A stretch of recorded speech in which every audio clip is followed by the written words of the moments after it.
Well, welcome everyone to this panel on traditional ecological knowledge and fire management. It is really my honor and pleasure to get to speak to you today and speak with this group. Um, my name is Amanda Martin, and I'm the president of the MAC and also newly the executive director of the Lake County Land Trust, which has been a longtime partner of MAC. And yeah, I'm just looking forward to learning from this wonderful group of people that you see today. I've been a good fire enthusiast, have had some novice experiences with controlled burning. And one thing that's really stood out to me about it is how the animals respond to good fire, seeing blue herons come and bask in the smoke and lizards come to roll in the warm ashes. And it's just a reminder of how much we have to learn. And yeah, so I would like to thank the South Lake County Fire Safe Council and the California Arts Council for supporting this event and helping us bring this to you today. And I would also like to read the MAC's land acknowledgement statement. So the MAC acknowledges that we operate on the occupied lands of the people that European settlers call Pomo, Wapo, and Lake Miwok, who have been here since time immemorial. We stand in solidarity with Indigenous peoples of Lake County, who are the past, present, and future stewards of this land. So it is also my great pleasure to introduce our facilitator today, Corine Pearce, and master basket weaver is what I'm trying to say. I'm combining those two words into a masket something. Okay, so Corine Pearce is a member of the Redwood Valley Little River Band of Pomo Indians. She is a traditional artist, herbalist, dancer, storyteller, basket weaver, and cultural educator. She has dedicated her life to learning, mastering, and teaching the art of Pomo basketry. Corinne has taught classes focused on basketry, traditional uses of native plants, land stewardship, and fire ecology for over 25 years. 20 years ago, she established the Redwood Valley Rancheria Basketry Garden on her home rancheria, which she has actively tended for 2 decades, using the indigenous practice of regenerative harvesting, in which plants thrive through an intimate interaction with humans. Because of her application of traditional ecological knowledge, or TEK, the garden continues to thrive even after the rancheria was devastated by the 2017 Mendocino Complex fire. So without further ado, thank you so much, Corine Pearce, for being here with us. Yeah, we sent them Anna. Gdimachi, Anna Pikabitamde, Keshi Corine Pearce, Kekasil Anna. So I am Corine Pearce. I will be your facilitator today. I'm very honored to be doing this. I wasn't originally part of this talk. We had 2 other facilitators, and that is what I'm about to talk about right now. We've had a really rough couple of years, our whole community, Indigenous community and non-Indigenous community alike, dealing with COVID and illness. And the county of the Lake lost 2 very important people right before this was originally scheduled to happen. So I would like to honor all the people that we have lost in the last year. And I would like to mention Evelyn Crandall and Moke Simon Sr., the 2 members of Middletown that recently passed away, with a moment of silence. Thank you.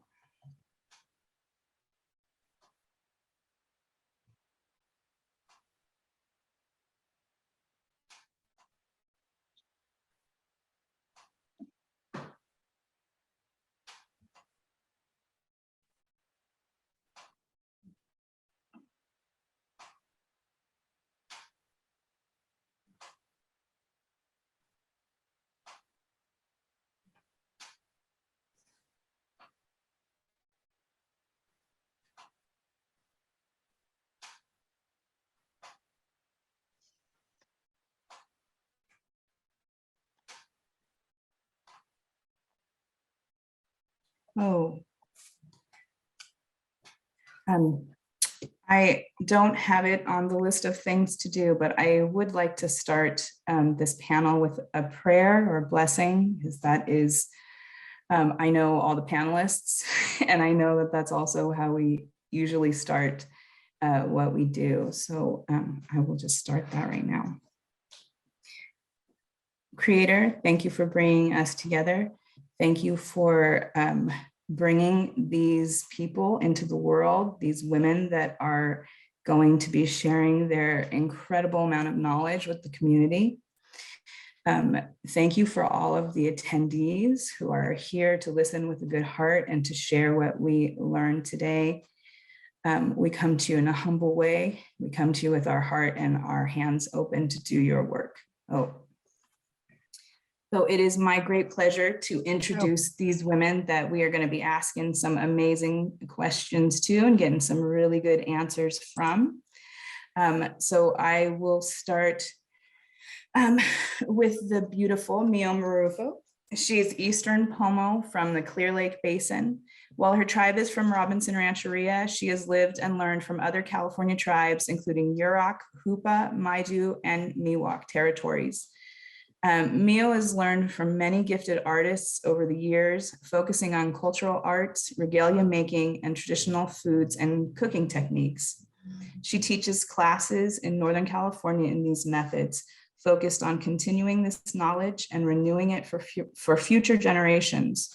Her digital artwork shows examples of basket patterns, traditional dancing, and Pomo life, and is shown throughout California. In addition, as a tribal environmental director, Meyo works hands-on with the protection of Pomo cultural landscapes. She is working directly to impact the restoration and protection of our tribal lifeways. Thank you so much, Meyo, for being here. I can't wait to hear from you. So we also have Ali Metters Knight.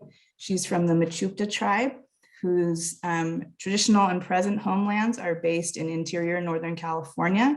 She's a mother of 5 and a traditional basket weaver and artist in Chico, California. Ali has been a traditional ecological knowledge practitioner for over 20 years, creating, collaborating on, and advocating for ecosystem health based on community land management techniques. Thank you so much, Ali. It's wonderful to have you here this evening. And we also have Jessica Brown, who's my cousin. I'm not just always bragging about her. And she is a Southeastern Pomo land steward, cultural dancer, Indigenous food sovereignty activist. She's an ethnobotanist who has worked in the area of eco-restoration and fire ecology. She is a culture bearer, a mother of 5, and a full-time college student. Welcome, ladies. I'm so glad to have you here. So I want to jump into the questions, but I would love if you guys could just introduce yourself a little bit before we get into that, in case you want to say something that I didn't say. Do you want to start, Meyo? Is there anything you want to add? Thank you for having me. It's great to be here. Actually, no, I don't. I mean, there's more I could add, but really as we talk, I'll probably add more, but the other ladies, if you have more to add. I just want to say thank you for inviting me on this panel. I'm really honored to be here to speak to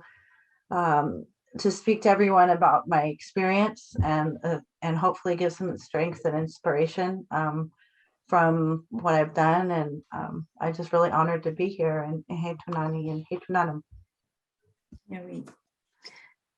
Jessica, do you want to add anything? Yeah, I'd like to thank you guys for the opportunity of being here and being able to sit on a panel with such amazing and incredible Indigenous women. It's an honor. Other than that, there's nothing else really. I just wanted to thank you all for letting me be here. Cool. So before we dive right in, I want to talk about something we briefly talked about before you all got here, and that is the term TEK. Traditional ecological knowledge. I and along with most other tech practitioners, don't really like that term. There's a lot of reasons that we cannot like that term, and I'm just going to point out one real quick. When you associate the word traditional with something, anything, a lot of times, just because of the way that we're raised, we freeze that in time, and it no longer can transform and evolve and grow. And traditional ecological knowledge is an ever evolving style of management that is completely holistic. And as our world has changed and is changing, so is our basis of knowledge and observation of how the world works. So although I will use the term tech, this is more of an indigenous way of knowing and being in relation with the place that you're living and taking care of than it is a technique of doing things. So that's just something that I want to touch on before we jump into it. And I also want to say that everyone's tech is going to be different because we have so many bioregions.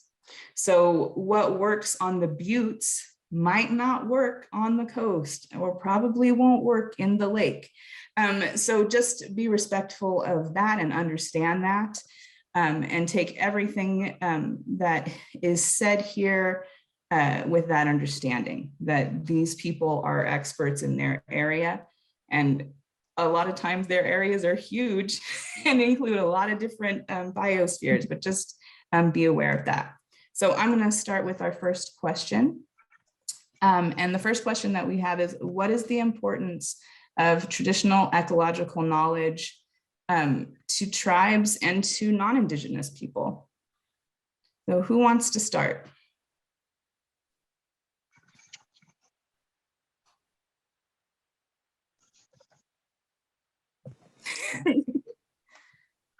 We're all waiting for the other one to start because I don't actually think it's nobody wants to start. I think we just are excited to hear what everybody else has to say.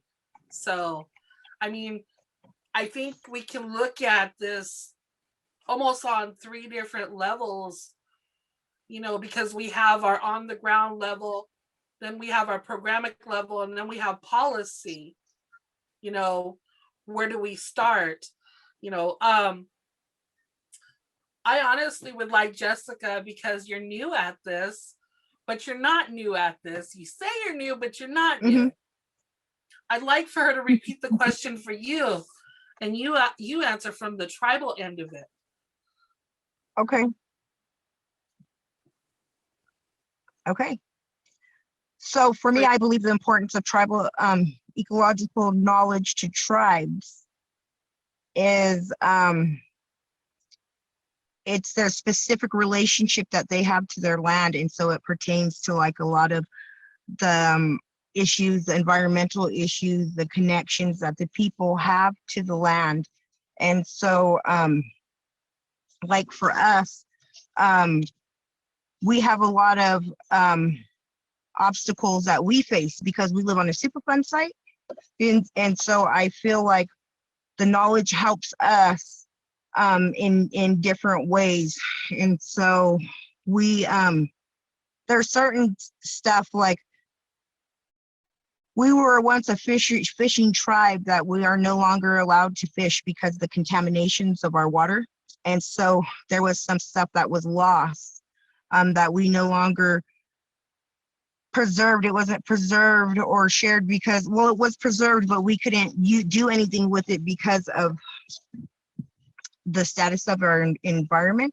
And so I think it's important to us to be able to sustain our communities, yeah,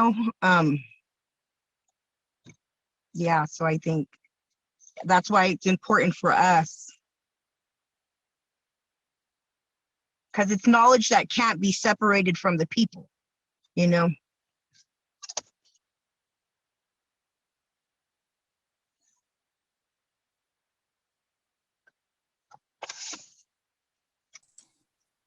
Thank you, Jessica. Allie, do you want to answer? Oh, there it goes. I pushed that button for a minute. Yeah, so I'm with you, Corinne. I'm going to speak traditional ecological knowledge. The term is tough. 9 years ago, I was trying to describe to the tribal council, the tribal government, my attempt to do workforce development based on traditional ecological knowledge was the best term I could pick up. And I picked it up from Haskell University, who had kind of dropped the term.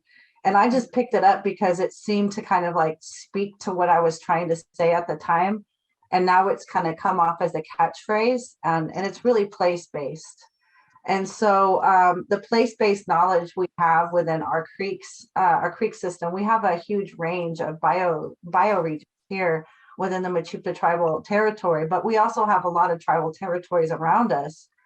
And so what I was able to see is that we were the knowledge that we hold to, and I like to say tending the land instead of managing the land.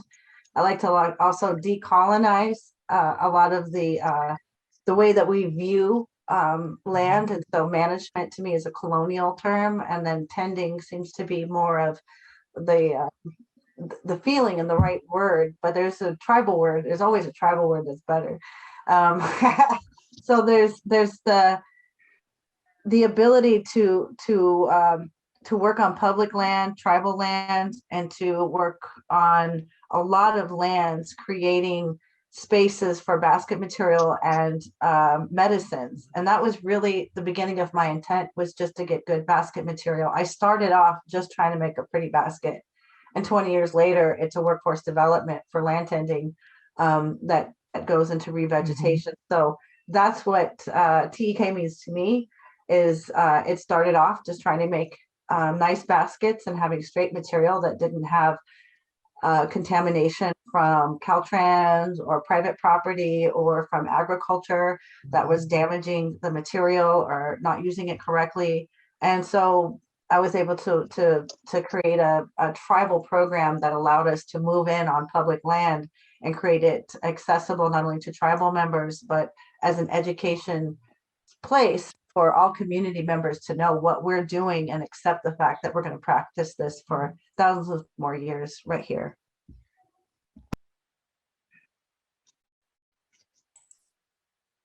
Thank you. All right, Meyo.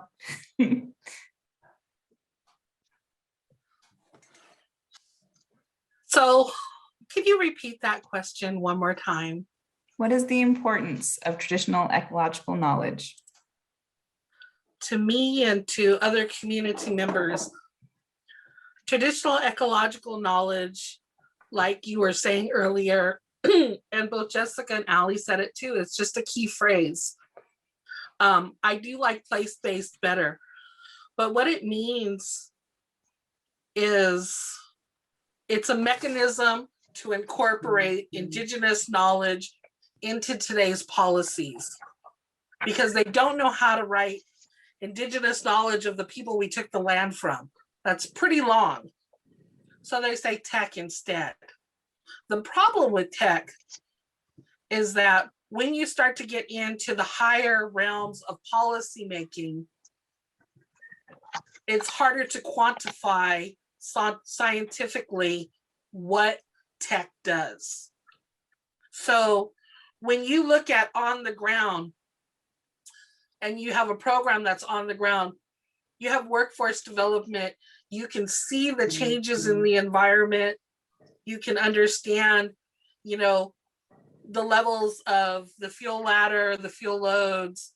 But when you take it to a policy end of it, and they say something like TEK, you don't know what they're talking about, because TEK is so many different things that it's hard to encapsulate it. And so to me, TEK means to me is one step of what we actually can do. The International Climate Change Summit last year described TEK as Indigenous place-based science. And I think those kind of terms bring it more to home to where we can use it. Tech is, you're right, Allie, tech is cliche now. It's a word that's just tossed out. Want an Indian there? Hey, tech. You know, and it doesn't say the fullness of really what we are and who we are. Traditional ecological science, and that's what it is. It's not just the knowledge, it's the place-based science behind it. That's what tech means to me. It's way more than just saying, if you burn these little plants here, they'll come up bigger. It's the science behind you're adding oxygen in, you're lessening the root balls, you're doing this and that.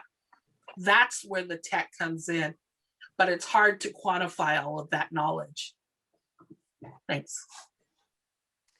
I think place-based science might be the best term that I have heard coined for what we're doing that really elevates it to what it should be. So for people that don't know very much about traditional ecological knowledge, I would like for you guys to say, what are the core principles, in your opinion, of what traditional ecological knowledge is, or place-based science? What are the core values of that? Jessica, do you want to start? Sure. So I think the core principles are focusing on the environmental factors misunderstood by Western science. So it enhances, restores, creates resilient ecosystems and sustainable communities. So I think that those are some of the core principles. Very cool. Before Allie or Meyo answers this, I wanted to touch on something that somebody put in the chat box about it being like permaculture, where you, I can't remember what it said, something like mimic nature. We don't mimic nature. We actually don't consider ourselves separate from nature.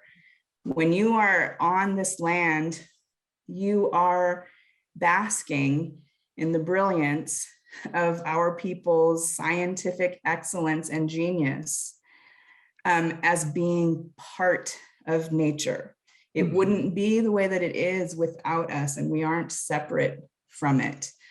And that really is a way of looking at it. And I guess that kind of answers the question that I asked, is what is one of the core principles? Is that we are part of that. Allie, what about you? I know you teach a lot, and I know you have a lot of different people come. What are the core values that you're giving about tech? Okay, the first thing is I like to explain that the knowledge that comes to the tribe is intellectual property of the tribe. And so sharing intellectual property of the tribe is a very political term, but I like to start with politics sometimes because it's kind of starting with the ugly and ending with the pretty. So that's, you know, starting off with it, I like to say that this is tradition. This knowledge is intellectual property of a tribe. This is tribal knowledge, and the reason why I start with that is because some of the other core principles is that we are, again, part of the system of that we are here, and understanding history and time and place. So humans being here for 200,000 years, I can look at the mountains around us and know that they're 40 million years old. And before humans came here, there was a different ecosystem. There was a different dynamic that happened. And once humans started to behave and work in unison in the ecosystem, things really started to step up and change. And so the keystone is always to do no harm. You're there to be a benefit to that ecosystem and to be a part of the progress of this timeline this planet has, which is 4.6 billion years old. And so as we progress with this planet, grow with this planet as an entity, the core values is almost like a doctor or nurse going into a hospital: do no harm. Always try to do your benefit when you're collecting basketry and you're coppicing a willow, or you're coppicing redbud, or you're coppicing it. You're doing no harm because it loves to be coppiced. When you're going to do cultural burns, which I call cultural burns, not controlled or prescribed, because we have SB 332 now. State of California recognizes cultural burn as a whole category unto itself, just ours, not CAL FIRE's, nobody else's, ours. And so as sovereign nations, I like to kind of keep in our tribe that we're there to do no harm, just like doctors and nurses take that vow when they're working in the medical industry. It's almost as a practitioner, as a land practitioner, or any kind of traditional, as I say, traditional practitioner. It's really tough because you're kind of put into a shoebox where you're not progressive.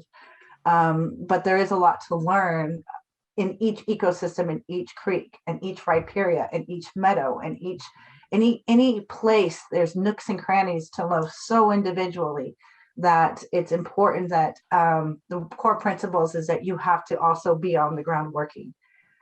It's to be able to be part of this. It's not an office job.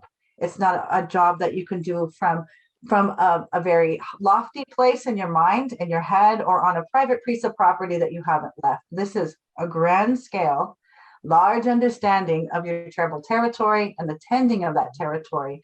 And to practice it is to be on the ground, either making mistakes, doing your best. Sometimes your best is a 10, working on the land. Sometimes your best is a 2. And that's what it is, but it's always working on the land. Always knowing that you're out there and not just talking from a place of knowledge, but talking a place of knowing by doing it. All right, Meyo, how about you? The core principles of traditional ecological knowledge is factual observation, cultural identity, management systems, past and present uses, and ethics and values. Those are the 5 core principles of traditional ecological knowledge. And I say that having did programs for this for the past 20 years. You have to add these core principles because you're adding in the science, you're adding in the idea that knowing the terrain that you came from has helped with traditional fire management. Knowing that you're observing the plants during specific times when you know that the water is high, you know that you could probably burn, but you also know when it's bone dry, when your plants are really bone dry, that's not a time that you want to burn. It's knowing for past and present uses, that core value. It's knowing that if you continuously burn, and I'm not saying we light a fire every year in the same spot. That's a misnomer? I think that's the word. We don't light a fire in the same spot every year. You rotate those spots because fuel loads need time to build. And if you are doing fire management properly, you don't have those fuel loads. Right now, what we have are these huge amount of fuel loads, which is the reason why California sparks up so bad.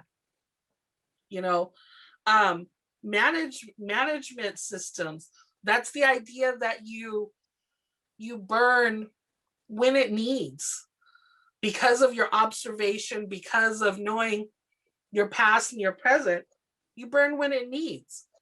You know that culturally you need these plants for baskets. That's when you use those plants. So you're going to burn off the seasons that you're not gathering. The last one, ethics and values. You don't burn close to your home You don't burn where you're destroying. You look at the plant life, the animal life that is there, because you don't want to harm the things you eat. You know, that's pretty easy right there. Those 5 core values of traditional ecological knowledge, indigenous place knowledge, however we want to phrase it, that's the values that we use, those core values, to interpret how we do fire management.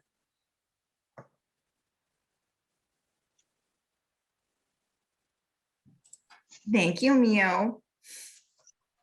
Okay, so we have another question. So I think that this is a good time that's going to explain a lot for people. The next question is, how is TEK being implemented in Lake County or Butte County? And I know you guys are facilitating those changes. So I think this is going to be a good time for people to actually learn about the cool stuff that you're doing. And along with letting us know how it's actually happening, I would love to know how you wish it would go further. Like if you could, what would the next step be that would really make a huge impact? Not a baby step, a leap. So whoever wants to start first, I know, Jessica, you're doing food sovereignty stuff. Do you want to start with how you're utilizing what you learned? Yeah, so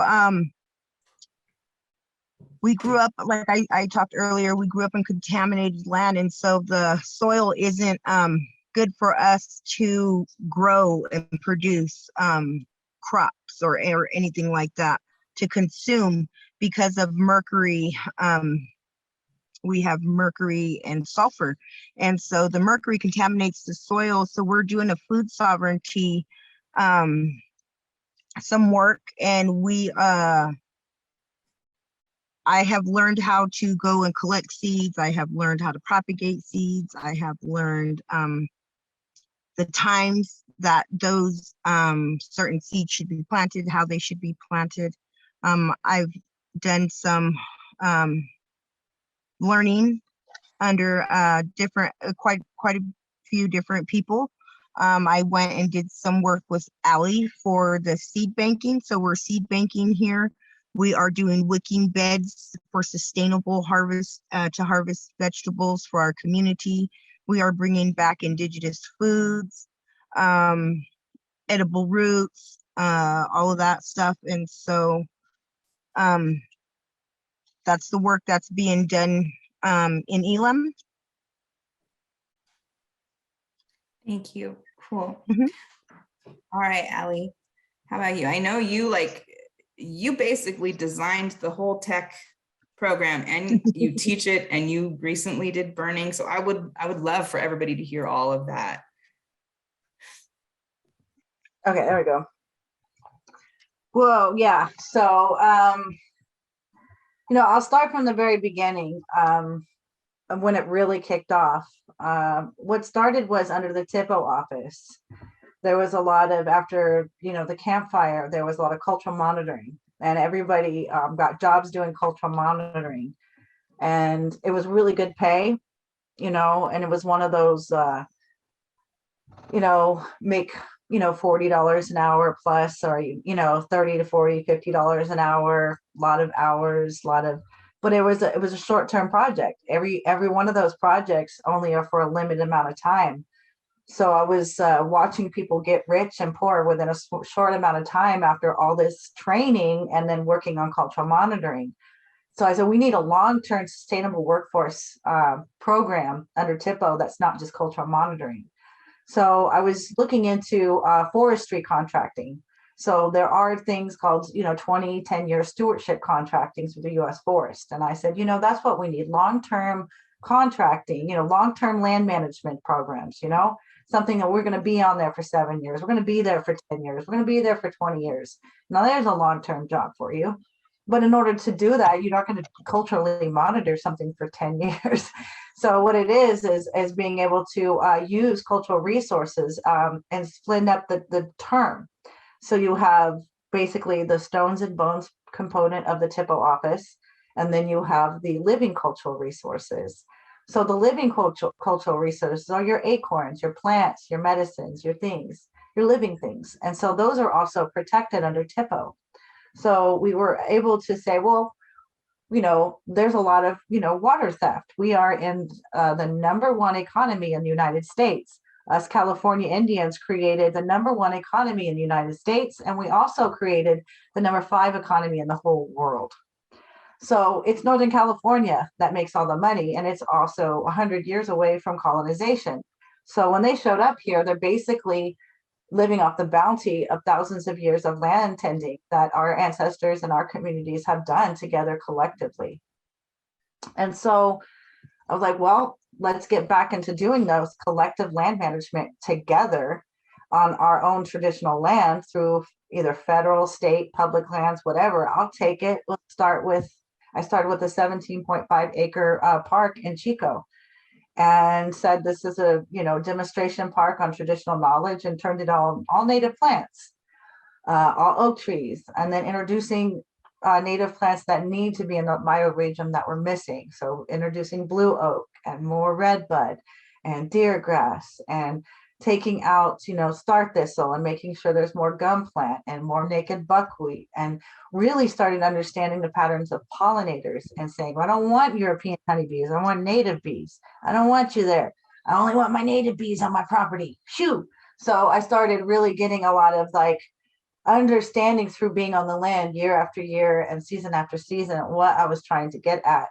And so with that, collectively, I had volunteers, and then I said, well, you know what? In the state of California, you need a license and you need training to cut hair. You need a state license to smog. You need a state license to do just about anything, even do landscaping. But the one thing that your tribe can do under your TIPO office is certify you to tend the land through knowledge that the tribe has certified you with.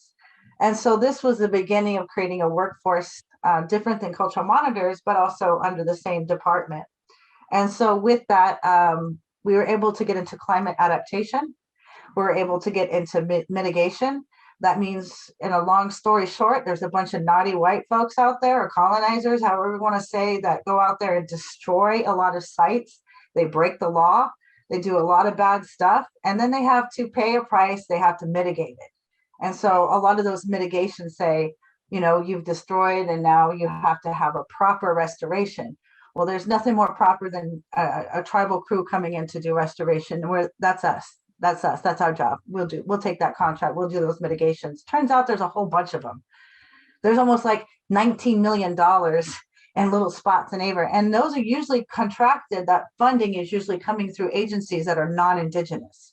So I wanted to break through the wall and allow us to touch the money and restore and then create workforce. Those workforce that starts for restoration is not like brush crew for firefighting, or for where you say land managed, CCC type work, where they use land tending as a punishment, like with prisoners. This is about paying people excellent wages. So this starts at around $33 prevailing wage to do restoration. That's like as much as I can come in. I do have some slides, but I can put that in later on, a different explanation of how I implement it specifically. But I think I've shared and talked a lot right here. All right, Allie, before you stop talking, where you are at right now, what would be your vision? What would be the next step that you think would be amazing with what you're doing?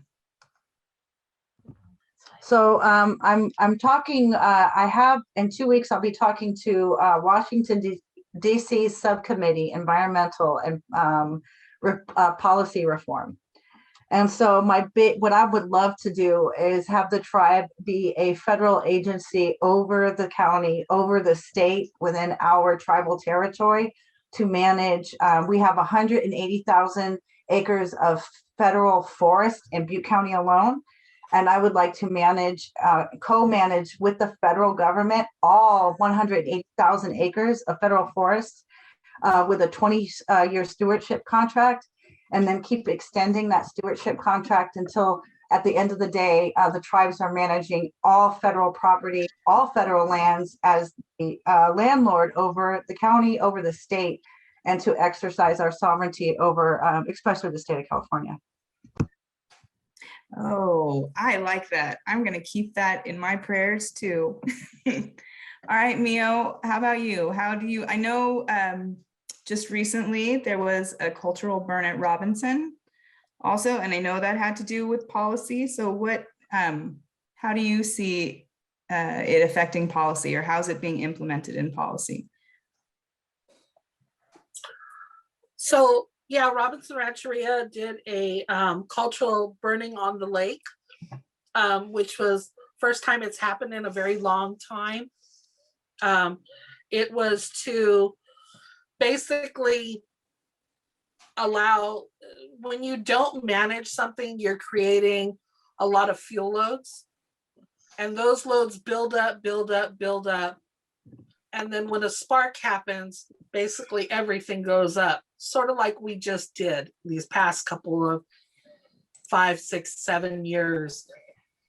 The burning that Robinson did was to reduce the fuel load, but also to get air down into the roots.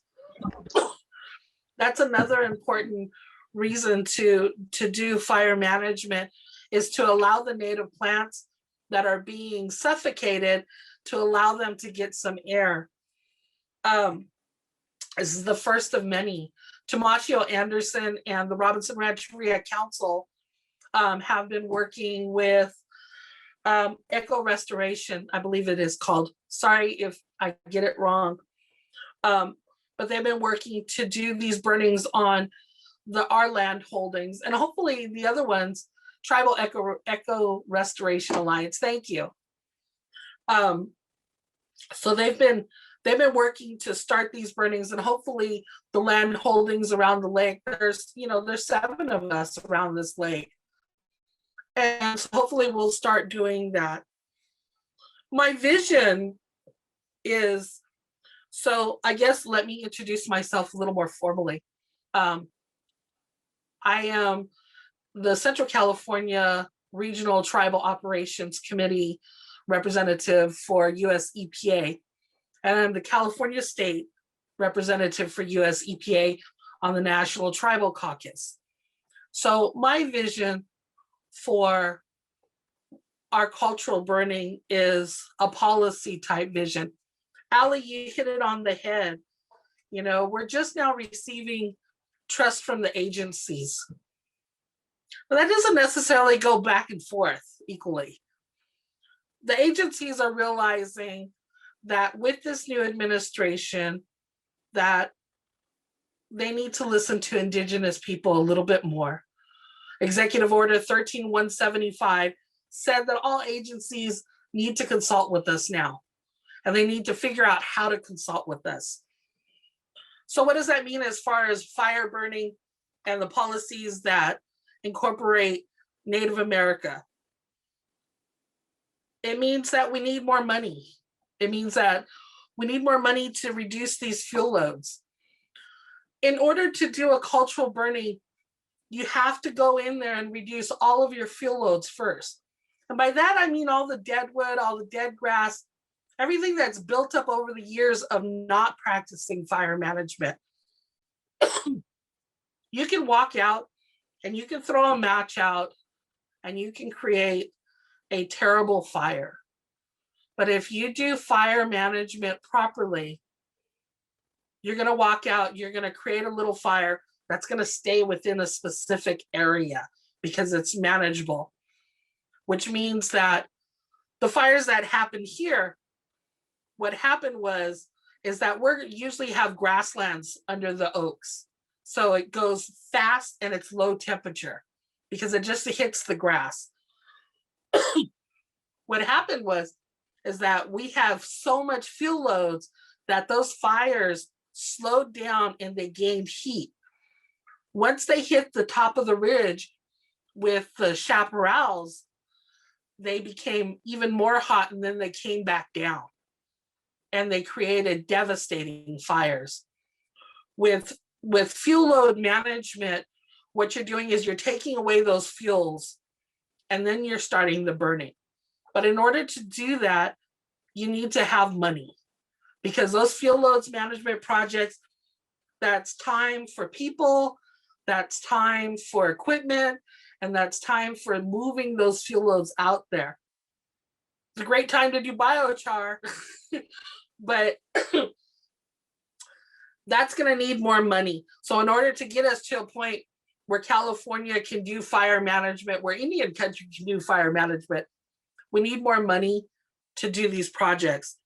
The other thing is that agencies need to put best management practices and tribal beneficial uses into their policies. Yeah, by tribal beneficial uses, what I mean is the culturally relevant, the sustainable relevancy, and it's what the tribes add into. It's basically the TEK that we were talking about earlier. Tribal beneficial uses for something like water is adding in our navigable waters for ceremonies. It's adding in the things that we use, basket weaving, all of our water basket plants.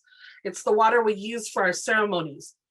When you're talking about tribal beneficial uses for fire management, you're talking about what plants are we gathering, when are we gathering them, why it's important that we burn for them. We're talking about invasive species. One of the best ways to get rid of invasive species is to burn them up. But you have to burn them high enough to where the seeds die. Because some of those little brats like Scotch broom, they want to be burned fast so that they can open their seeds up better. So those type of things, they need to be in all state and federal management plans. But more importantly, they need to be in the local plans, because tribes are now getting in at the federal level. We need to start getting in on the state level, but more importantly, we need to start getting at our local levels. Because what happens in the federal, for all of the sovereignty and all of the everything, by the time it gets translated down to the local level, we're back in 1903. And I'm not sure why that happens, but things that happen on the local level are so far behind. And that's really, it's really starting to change. I mean, we have two, Allie, I don't know if you know this, we have two board of supervisors in our county that are Indian. And that's unheard of. That's where it starts. Now we need to start adding ourselves into the policies, into the land management, because we are more than just reservations. We're the land that encompasses all of around the reservation too. Thanks. Yes, I think that's awesome. The local level, like you said, one of the things I was able to do is get into my local level master plan for fuels reduction, and just stayed on that and did the community input and just kept on and kept on. And I don't know if anyone knows this, but when you have a community input on a bill for EIR, for environmental like impact review, and you walk in and you make it, even if you're just a regular citizen, it's like when the godfather gets married. It's the day of the wedding. You can ask for anything. So make sure you go in on your EIRs, on all of your community reviews, and treat it like the godfather's wedding day. Ask for what you want. You'll get it, because they're not going to want to stop after they put tons of money into an environmental review and cut you out. They got to accommodate. They got to answer you back. So most of the time, they just give you what you want. So always remember that. Get what you want. Show up to those community meetings, especially your local meetings, especially during an EIR, and get what you want. Yay. So really saying, Corinne, is participate, participate, participate. And by that, we mean exercising our sovereignty. You know, that's the big part. And I think a lot more, California here in Region 9, we're a a voice to be reckoned with. You know, there are 100+ tribes here in California. And when you're talking about the amount of sovereignty mixed with the amount of economic power, mixed with the amount of land resources, it's something that you need to talk about practicing your sovereignty. And by practicing your sovereignty, it doesn't mean stopping projects automatically.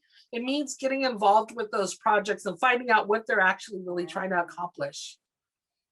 Because sometimes the effect that we can put into with the environmental impact reviews, with the environmental reports that they all have to do, California CEQA and NEPA, the California Environmental Quality Acts, by putting into our sovereignty and saying, you know what, we want to do, in particular to this conversation, we want to do fire management. This is how we're going to do it. This is what we're going to do. But here's the why we're going to do it. As sovereign nations, we have the right to exercise our cultural freedom.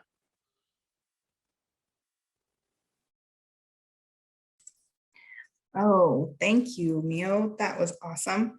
I follow Meyo on Facebook, and she posted something on there the other day that made me laugh so hard. I was like, if you don't include tribal use in your plan, don't even come to me. She didn't use such nice words as I use, but I was like, man, this woman, she is speaking for us all. I'm really grateful that you represent us, Meyo. Like, that's really, really awesome. So we've been talking for a while now, so I think we're gonna take a quick break. Can I answer a question for Margie Willits? Go for it. Margie, you asked how California grasses or native grasses respond to wildfires. The beauty of our prairie grasses, which is what they are, is that their roots are really deep. So when you do fire management, usually the invasive species will die and the California grasses will come back. We do love our California brome grass here because it is edible, by the way. And it's kind of tasty. It's a little bit like, I guess, like wheat, Corinne, would you say? It's like soft wheat. Yeah. It's much smaller, but it's like a soft wheat.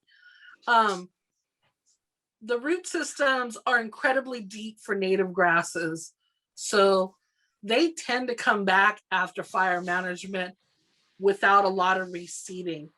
You can maximize the regrowth of native plants through reseeding. Jessica, who I think we might have lost, I think she was in kind of a spotty Wi-Fi area.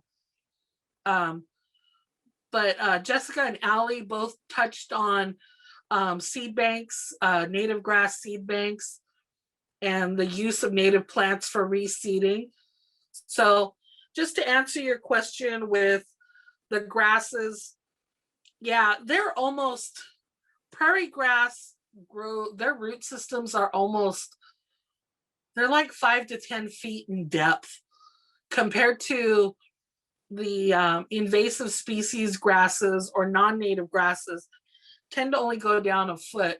So when you have fire management, those grasses get wiped out, usually. That was it. Just wanted to answer that question for you. Thank you, Meyo. Thank you for answering that. Okay, so we will just jump right to the next question. And this, you guys have answered somewhat already, but maybe you can expand more on it.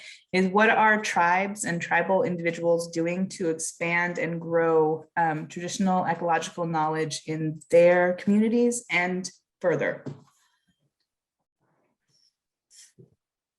Allie, I know you have slides and such for this question. You want to take this question, and then I can take it from a smaller tribal or a larger national, either one.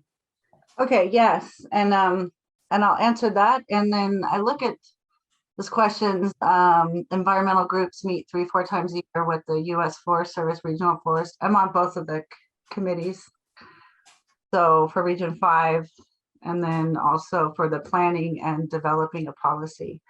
So I'm on 2 different committees for the U.S. Forestry that go there. But I do have 2 slides. So the first slide, Mechuta crew work. This is a tribal workforce. So in order to expand the, the capacity, I say, for land tending to not just the 17 acres that say we have given, if we have a park here, but to expand even further and develop a large scale workforce. Now you can see here, we looked at 4 categories for this. We broke it down into a pie 4 ways. One is forestry. So we're talking about forest thinning, brush clearing, hazard tree. This is typically what I would say is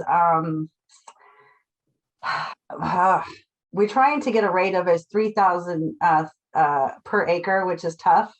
This part of the work of forest thinning, brush clearing, all of that is usually underpaid.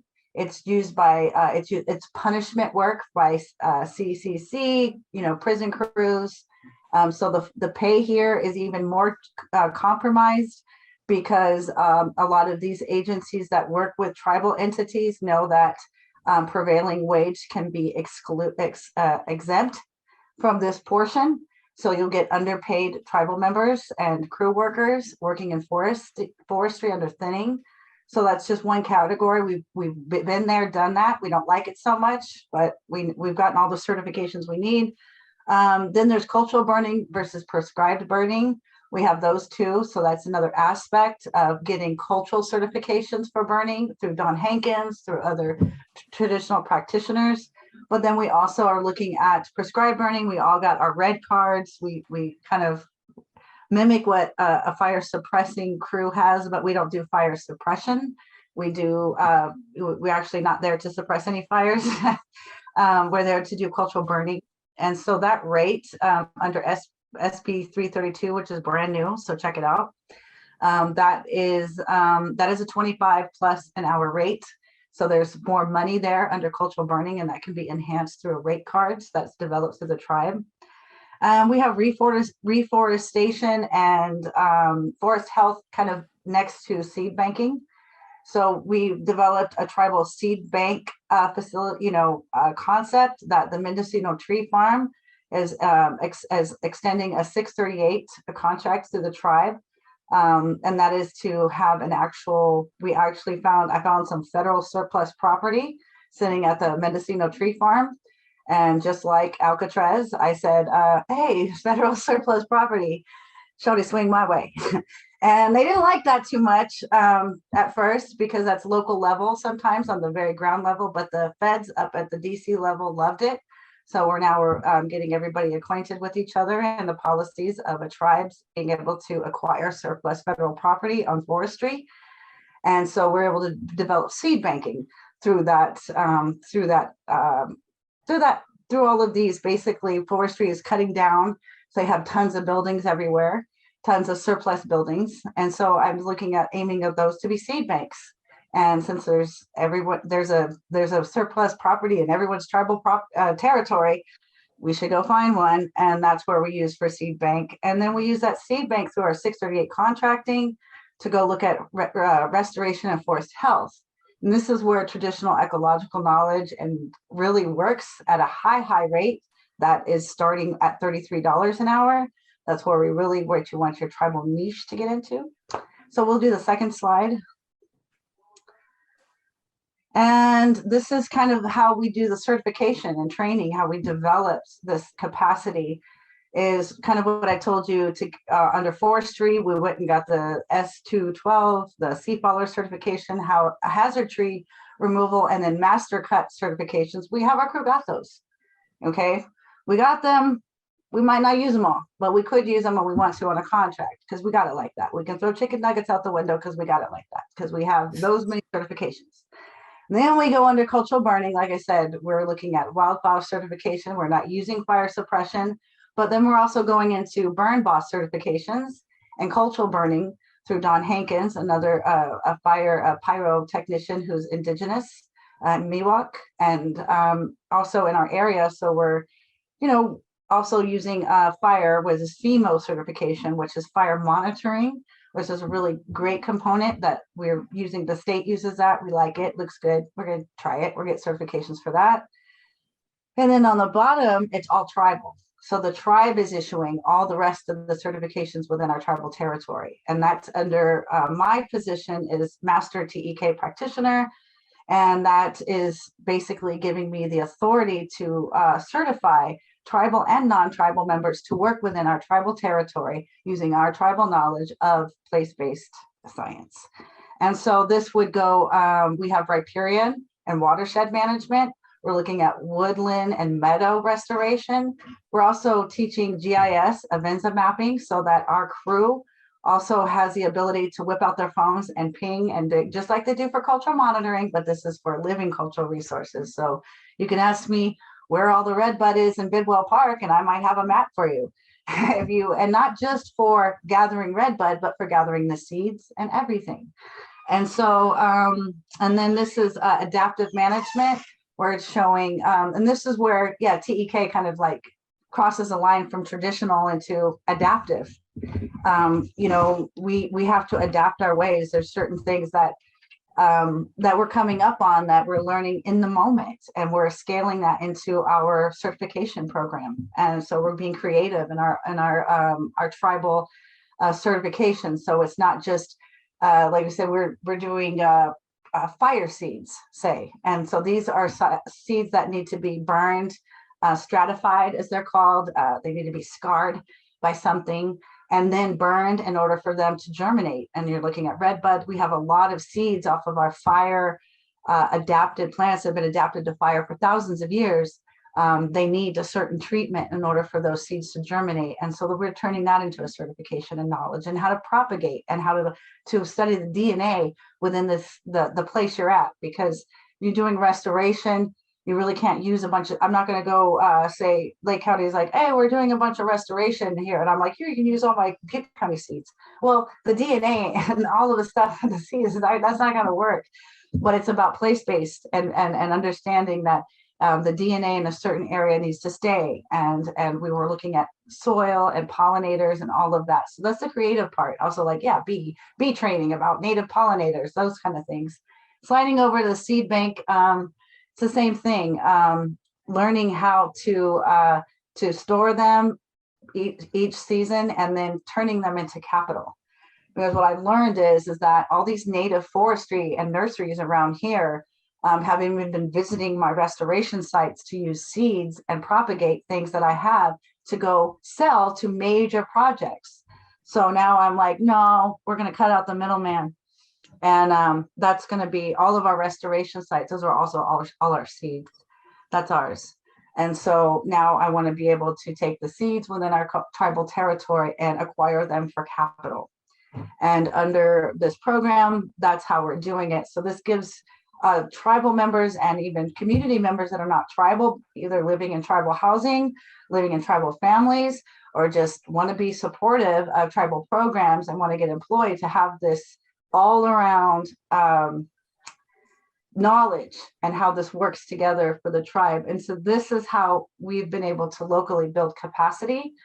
And this is not just PR, but this is really affordable, how would you say, non-debt education that the tribe can provide to the community, and not only for the tribal community, but for the greater community, in order to get large workforce. I love to hear all of that. I really hope that everyone that is listening understands how groundbreaking what is happening, what she's doing is. Like, maybe this might be happening in other parts of the country. I'm unaware of it.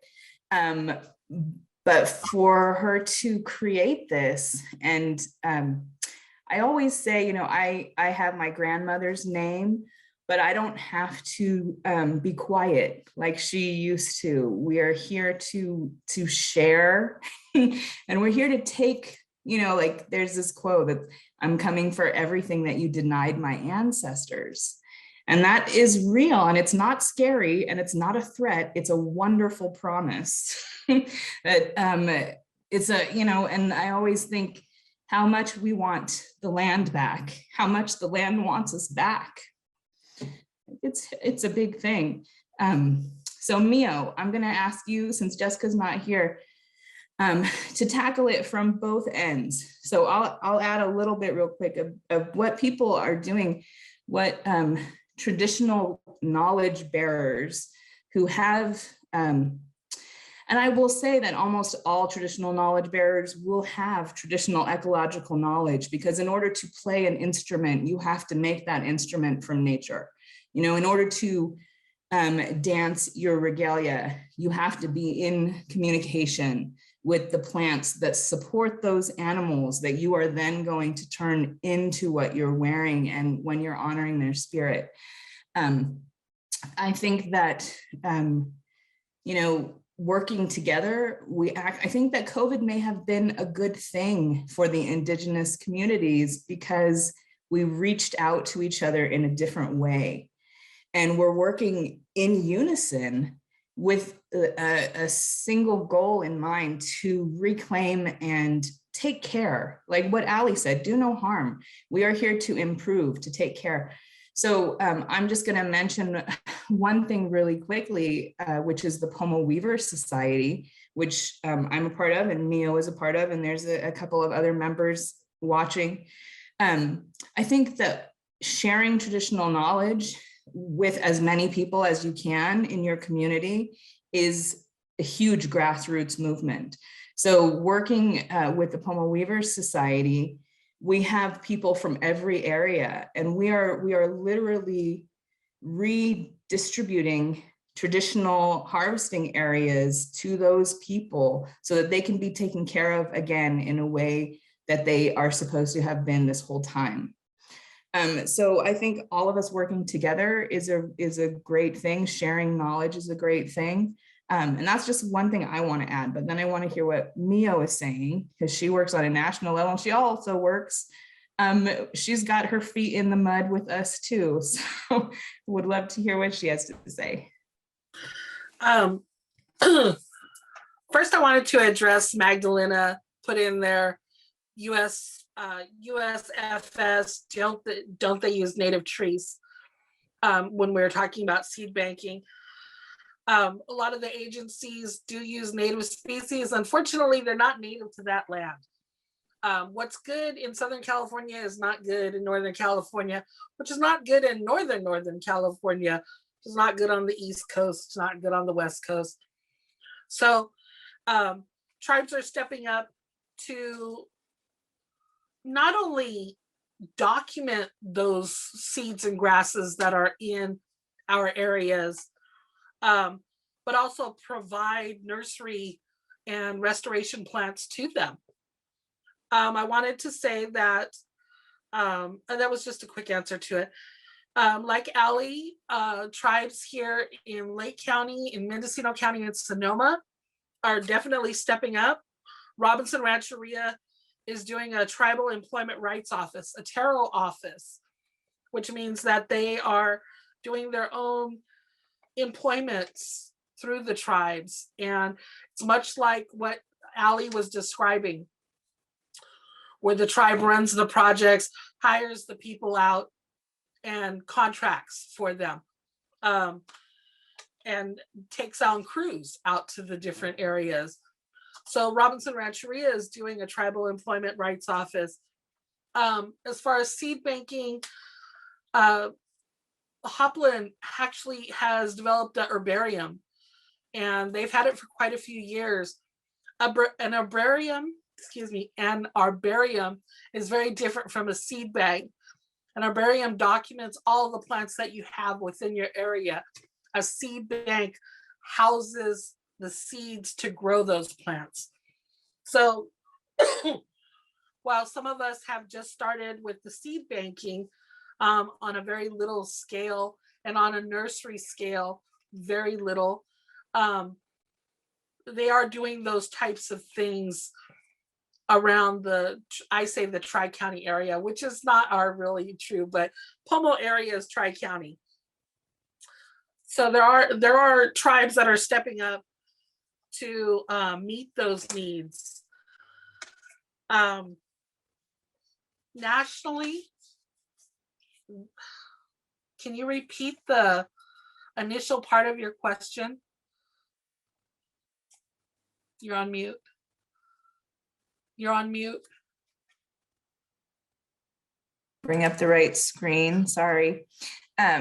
So it was mostly asking, what are tribes and tribal individuals doing to expand and grow traditional ecological knowledge? Okay, so gee, I think that's all we've been talking about is the different things. We're putting it into policy, folks. We're not going away. I often tell people when I do cultural classes with natives and non-natives is that across the US, our tribal people have prophecies and stories about a great change coming and that we will survive. It doesn't exactly tell us how or who, but it tells us that we will continue. And in order to continue this way, in order to keep continuing, we need to start stepping up and claiming our sovereignty and claiming our rights to sit at the tables with these federal agencies and especially these state and local agencies. I see a lot of tribes, I'm sorry to keep saying, I see tribes stepping up. One of the ways I think that they could step up even more is by making sure that all the demographics of our tribes have a voice. Not only just our age groups, as far as, you know, the younger people and the adults and the pre-elders such as myself, but also the elders. You know, I think that the elders have a lot to offer us. And, you know, and I don't say that as, you know, the typical rhetoric that you hear, oh, our elders. No, I'm saying elders, step up.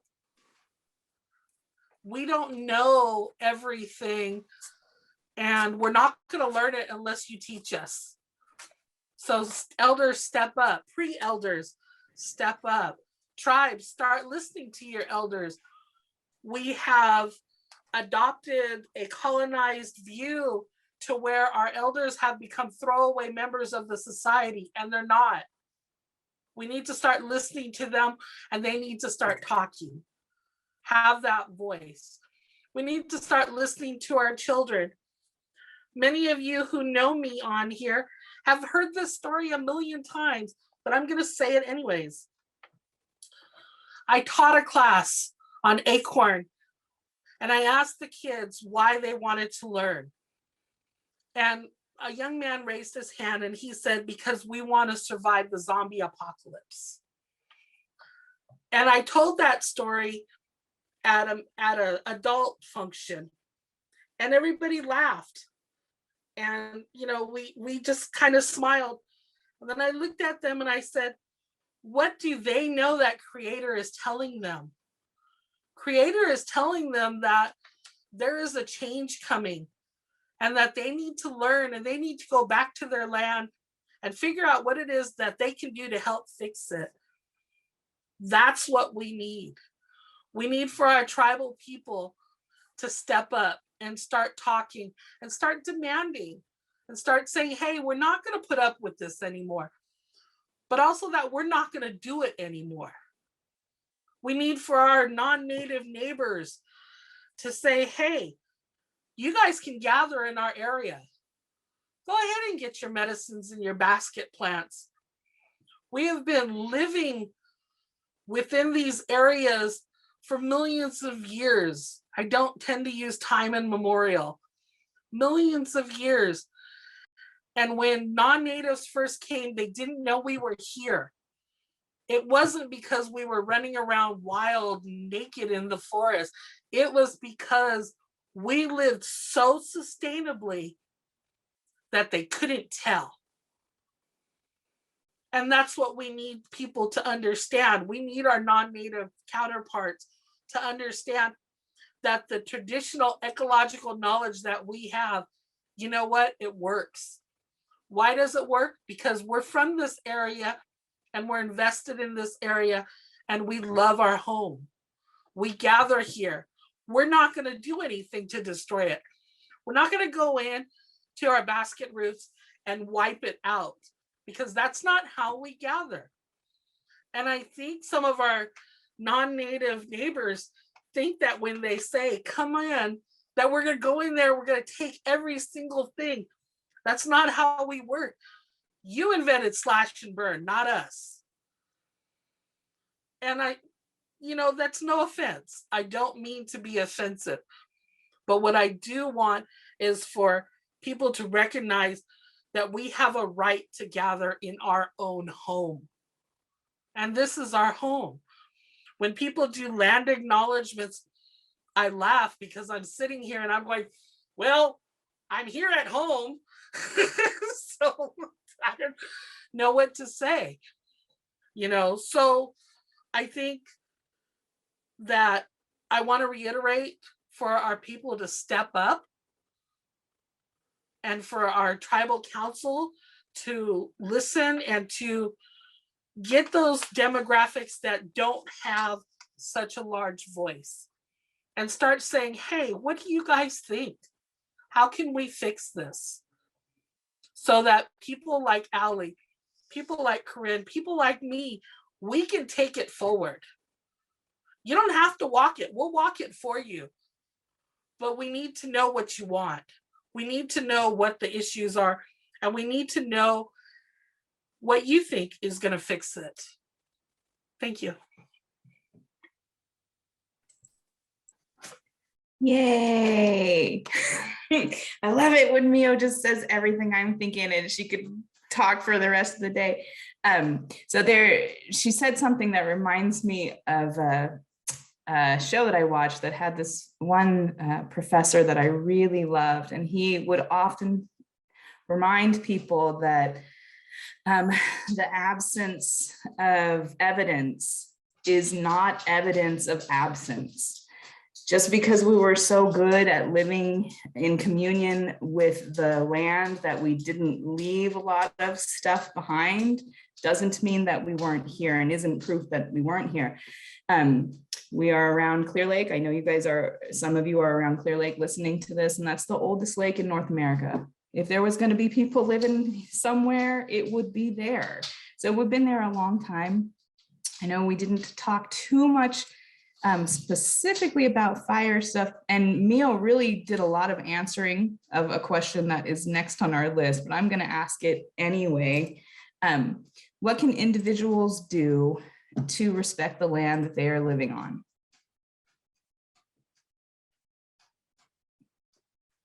So if Allie, if you want to.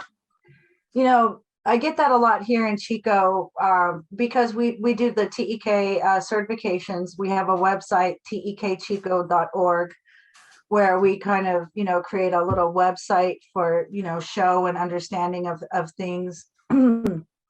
And, private, and we do have a lot of people approaching the tribe saying, I would love to, offer this property, a lot of property that folks don't live on, to come and gather there and take care of there. And the first things that I start doing is talking about certain principles, like, well, in order for me to steward this land, with some integrity, I need some cooperation. I would love not to have any, European bee boxes, the bee box, the hives, the beehives.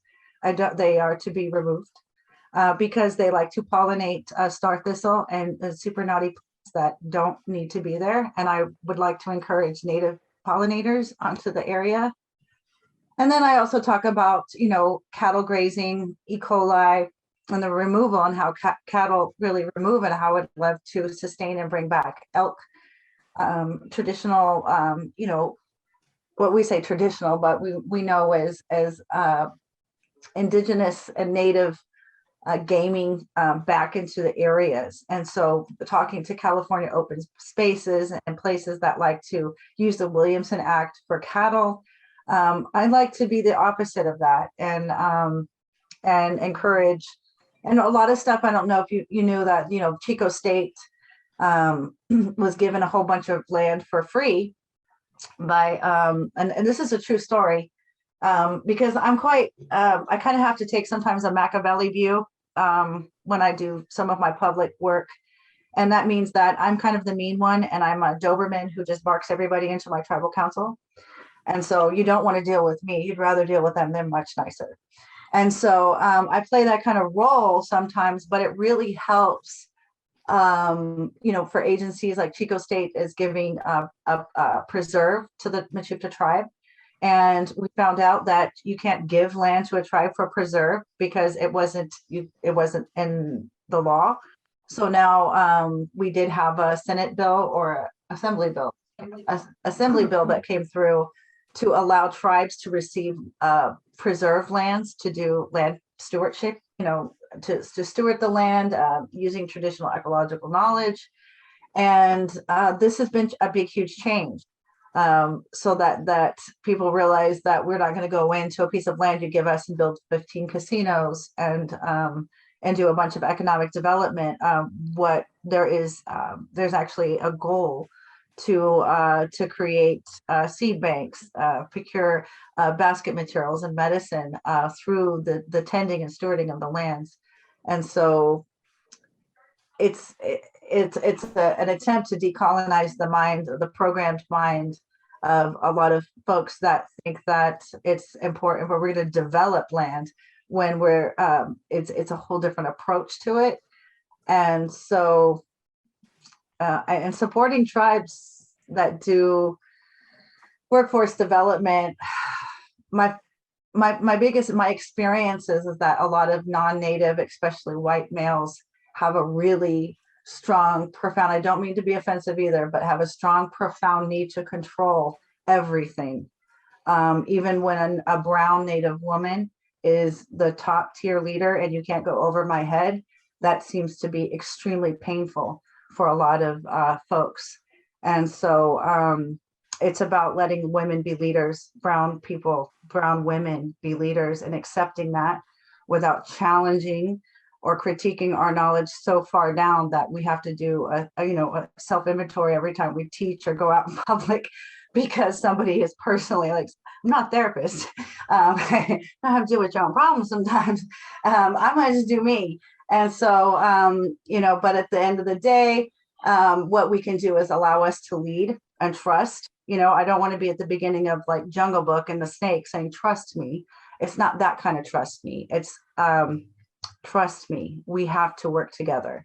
And this is a time and a change. And one of the things I'll say before I go is that, when I first started basket weaving, I was 24, didn't come into it wasn't something that I knew when I was young. It was something that I was able to learn in my early 20s. And the first thing that I wanted to do, I was introduced to the Aki dance, the acorn dance, and I really wanted to do the Aki dance. But after a while, I realized that all the songs for the women, the matriarch, we had to know all the plants and we had to sing them and know them, to speak to them, to wake them up for the song. And so it's taken me 20 years and I'm still haven't been able to do the Aki songs or do all that point, but I'm working toward that, because to me, that's the big goal, is for us to all work together and have, to have the matriarchs society introduced back into our culture.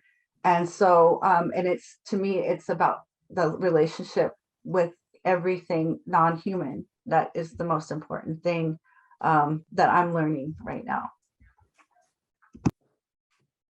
Oh. All right, Meyo. I know you answered a lot of it, but what can individuals do to respect the land that they're living on? I like the way she said that with kind of hesitancy in her voice, like, oh no, what's Meyo gonna say? No, I'm just kidding. No, I never think that.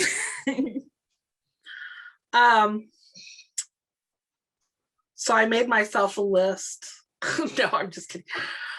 Let us gather in the areas that we need to gather in. This is not let us gather in the areas that we want to, but that we need to. Plants grow in specific areas, and your land may be one of those. Am I saying, oh yeah, any native can come? No, but I'm saying that if a native knocks at your door, says, hey, you have some dogwood here I want to cut, or there's some elderberry that's growing on your, or there's a nice willow patch. Would you mind if we, or even if you see them on the side of the roads and they're near your property and you're like, oh no, they're cutting my bushes. What will you make it so ugly? Which is what I get all the time. Stop yourself. Hold yourself back from that need to interfere and let them gather. You know, if you don't see me out there with the chainsaw, chances are I'm not going to harm your whole bush. I may want to coppice it all the way down, but chances are, get a local native plant list and grow native plants. Quit growing pampas grass. Quit growing all these ornamental grasses that kill out all the native plants. Get a native plant list. And for those people who are in Lake or Mendocino or Sonoma, for those people near a tribe, you can probably reach out to the tribal environmental departments of your local tribe. Say, hey, do you have a native plant list? And we will give you one. You know, Allie, I'm pretty sure in your territory, you guys do the same thing, but native plant lists are available. Yeah, we even put together a poster. And I don't know if it's available yet on the website. I think we put a copy of it up. We're trying to, we got some funding in order to create this poster. It kind of goes from Riparian woodland, like up through the valley, from the valley floor, from like the Sacramento River up the creeks, up to the higher elevation, say from like, you know, Durham to Magalia, and that kind of range. So that folks know that there is a difference. There is a different bioregion for each thing. You're not going to find redbud growing smack up against the Sacramento River. No, but you're going to find sedge, and you're going to find, you know, stinging nettle, and then there's other things. So you're going to find what you have as you go along each elevation. So we created a poster, and these are just keystone species, but there is over 50, I think, on the poster as we went up. That these are just the average ones. And grasses are really complicated. There's a lot, especially wild rices and things as you go higher to elevations. And we also have a lot of change. So we used to have a lot of wetlands here in California and here in Chico and Durham. But the rice farms agriculture has completely changed the entire landscape. So, you know, I'm hoping, and I know this sounds horrible to some folks, but I'm hoping that when the arc storm comes during the El Nino, it wipes out a lot of infrastructure so that we can reset some of the things, because that normally happens. But when I'm doing restoration, I'm setting it up for hits. I'm setting it up to take a hit, like a fighter. When you fight train, you don't fight to not get hit. You don't fight to avoid ever getting smacked or punched. You actually train to take hits and give hits and do those things, because when it comes, you don't want to not, you know, get caught off. So we're going to get hit by storms and floodings. We're going to get hit by fire. It's inevitable. So you prep everything to take a hit and live. And so that's why I explain sometimes that certain plants that can take flooding occasionally, you know, and I'll describe it like, oh, it can be waterboarded occasionally. It'll take it. It won't die, you know, like pipeline or something. It could, you know, be flooded a couple of times, and deer grass. It can be underwater, you know, for a week or two, and then come out and just pop back up. So within the wetlands, we're losing a lot of our milkweed because of the rice fields. They don't want milkweed and they don't want certain plants. So it's, I don't want to say it's complicated, but it gets tough to do the restoration everywhere where it needs to be done because of such the change. So we do need resets. So I'm looking forward to an arc storm. The 200-year flood might help us out. So like Ali said, she has those type of resources. In Mendocino County, you can go to the Grace Hudson Museum, and they carry a lot of the native books. Pinoleville put out a wonderful little book on the native plants that are within the Mendocino Ukiah Valley area. There are plant lists. I believe Big Valley has a really good working plant list for Lake County. So there, if you please grow native plants. Let us continue our individuality. I think that's what the biggest thing I ask from our non-native neighbors is to let us continue to be individuals and understand that we are from different nations and there's more than one of us, and we're not all going to do the same things. Quit devaluing native use and practices. I think that's one of the biggest things for me that I see on a national level is the assumption that we're all casino shopping when we're talking about getting land back. That we all powwow, that we all do the same things. We don't. We're all, you have 500 plus separate nations here in the United States. And when you go to Europe, not everybody is English, not everybody is French, not everybody is Spanish. Why expect the same thing here? Let us be our individuals and let us continue to do our own practices and let us keep them as our own. I did want to say one thing about the conservation, the land conservation that Ali was talking about, getting land and receiving it here in Pomo country, because I try and keep up on Pomo country, because Shia is the holder of 900 plus acres of coastal conservancy land. A lot of the hype says that it was given to them. It wasn't. They bought it. They worked with many different conservation people to raise the money and buy that land back from the landholder. So I just want you to know that those type of land conservations are happening, and they shouldn't have to happen through third parties. You're absolutely right, Ali. They should be able to just gift large plots of land back without it having to go through the Sierra Foundation, the California Land Conservancy.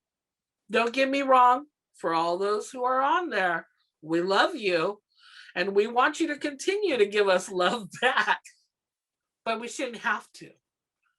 The Stornetta property over by Point Arena is a conservation holder now. They should be owners of it. So I got a "we love you too" back in the chat. So the conservation, the land conservations, those things are working. They could be better. They should be going directly to the tribes in order for the tribes to do the caretaking of them. Thank you. I just want to touch on that because it really reminds me of something, you know, like that's institutionalized racism in a big way. And it reminds me a lot of when slavery ended after the Civil War. There were all of these laws that made it impossible for Black people to get rights. And there are all of these rules that make it hard for Indigenous people to get their land back. Like it's almost impossible. And I also wanted to say something that Ali, you know, touch on something Ali said about how it was wetlands in California. and the fact that unsettlers have not been in California for very long. And I like to say this because it is shocking. California has lost 90% of its wetlands in 60 years. That is insane. And something that Allie actually said on my radio show that tied into something that Mia just said about that kid talking about zombie apocalypse. The techniques, the connection to land and the care of that land has been handed down to us. And Allie said something on the radio that as an Indigenous people in California, especially Indigenous women, this time right now is post-apocalyptic. These skills that we have, that our ancestors have passed down to us through storytelling, through genetic knowledge, these are post-apocalyptic ways of living and surviving. So those kids were right on, like they were right up in the right alley, you know, it's pretty amazing. So we really covered almost everything. I know that when we were doing this program, I know Lisa had talked about really wanting to give a way for many people who have lost their homes. And I know everywhere that I talk in California, I can say fire, and we all have been through the ringer, like a few times. Some of us have lost our homes more than once. Some of us have lost, you know, family or friends, or had everything threatened. And we can't really talk on that. I mean, you saw all the classes that Allie teaches, and that's just getting to know where you are before you start managing fire.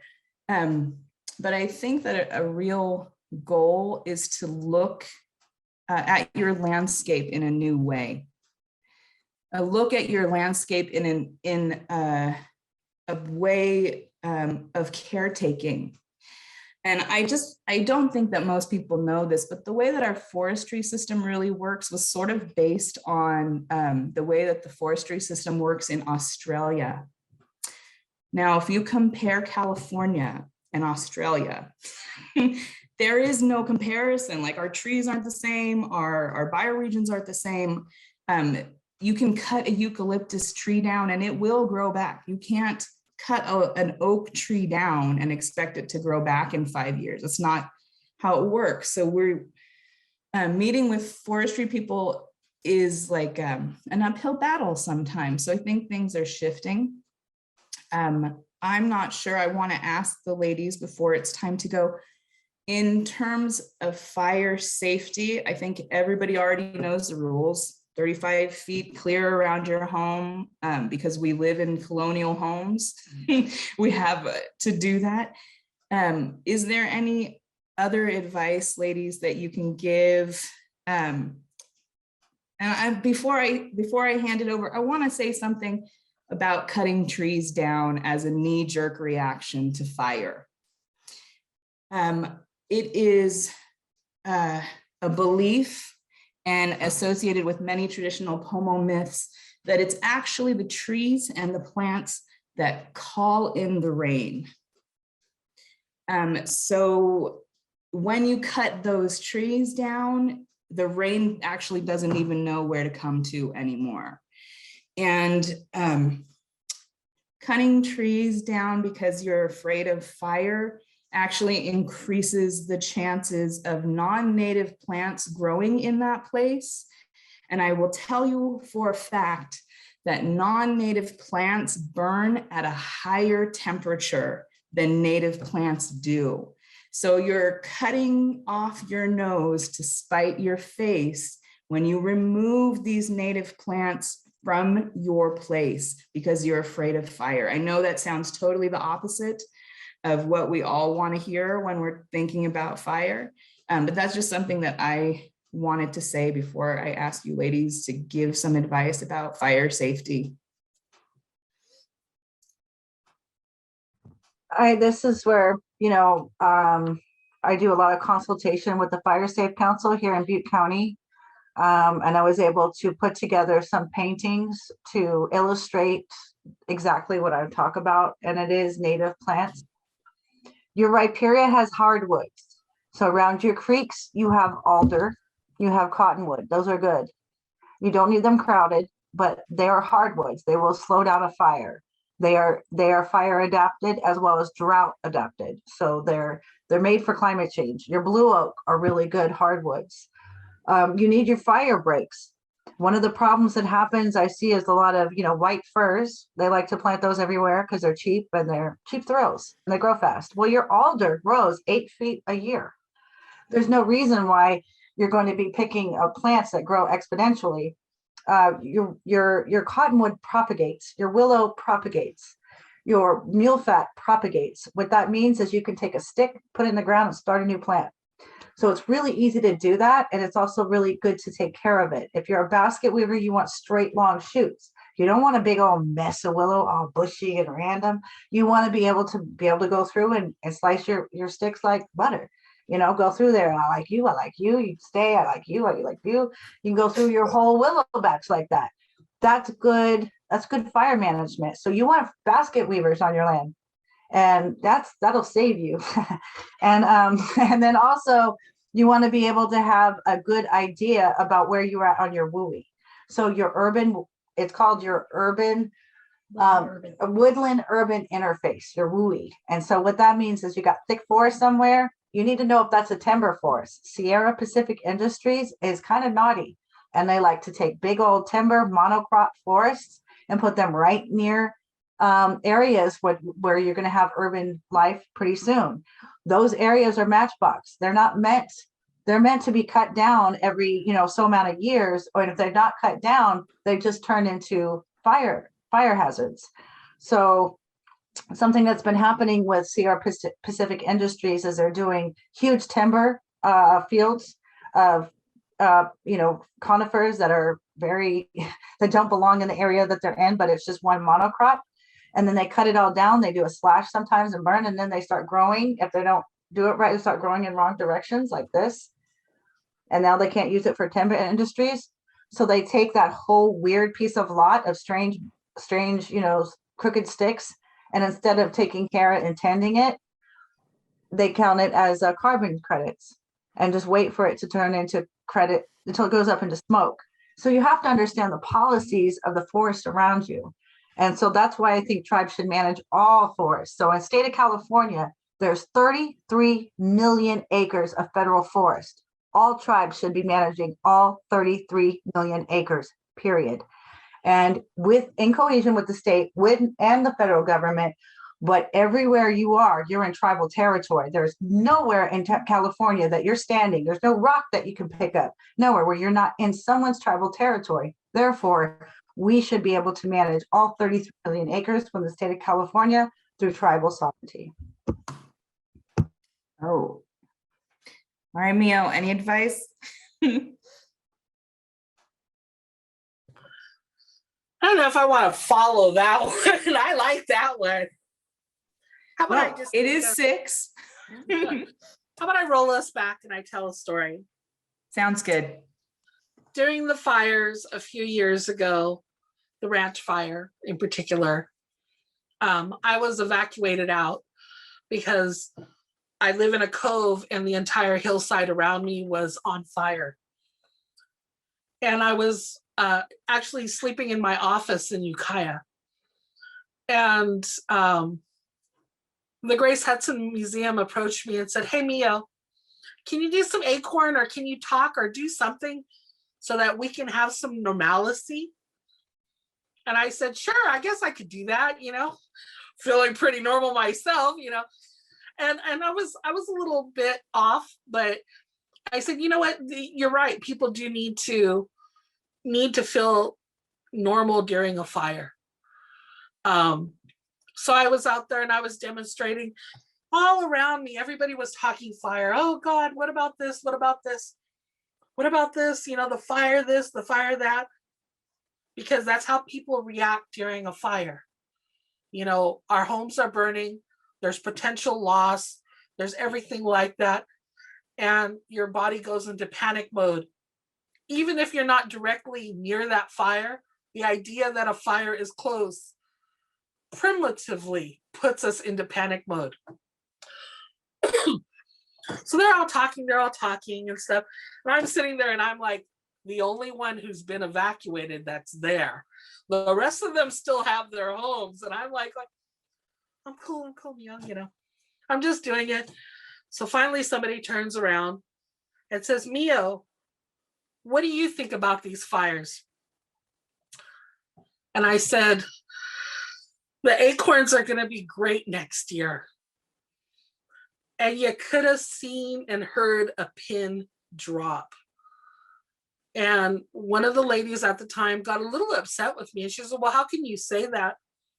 How can you talk like that during a fire? And I said, well, I'm actually on day 7 of being evacuated out. I don't know where my oldest son is, and my husband and my younger son are on the coast to be safe. I said, so I know exactly what you're feeling. But I also know that the land needs to revive itself, and that the oak trees and the grasses will come back. The same thing with our homes. They'll come back. We will survive. The best advice I can give you is to understand that your life is more important than the material things that you possess, and that the land will take care of itself. It will be devastating. It always is, but we're still here, and we'll rebuild, and we'll do the things that we need to do, and we'll gather again. So the acorns will be beautiful next year. And they were. They absolutely were prolific and delicious, and they were. So that's what I'd like to end my portion with. Oh, thank you so much, Meyo. And just a side note, on particularly smoky years, it actually takes less time to leach the acorns, which is another benefit. It uses even less water. I gotta tell everyone, Meyo, everybody should respect and love our oak trees. Thank you so much, ladies, for all of the amazing information that you shared, and just for being you. I know a lot of people don't like to share. So a lot of people have this knowledge and don't like to share it in a big way.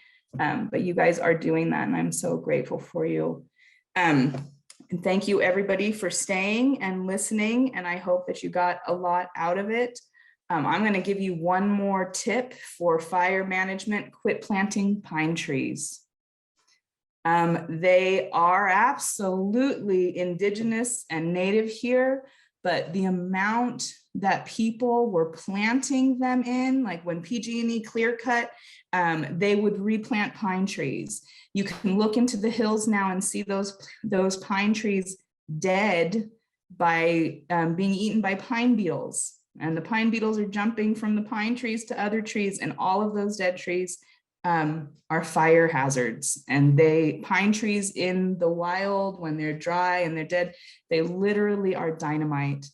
They warm up, they preheat, especially when there's a lot of fallen litter around them. They preheat the sap inside the tree, and those trees can explode and spread sap even further. That's what they are designed to do, according to our understanding. So don't replant them. We have more than we need right now. That's the only thing I'm going to say. Thank you very much, everyone. Thank you, ladies, for coming. Yawi. Lisa, did you want to say anything before we close up? Oh, can't hear you. I wanted to thank you so much for being here, each and every one of you. You've given us so much today, and we're so honored to be able to hear from the experience, practice, and wisdom that you've shared with us. It's tremendous. Thank you. And let us know how we can help also, please.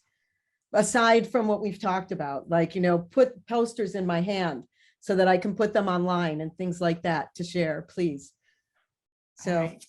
Thank you so much. And have a good evening, everybody, and a great weekend. Thank you. Thank you, everybody, for coming.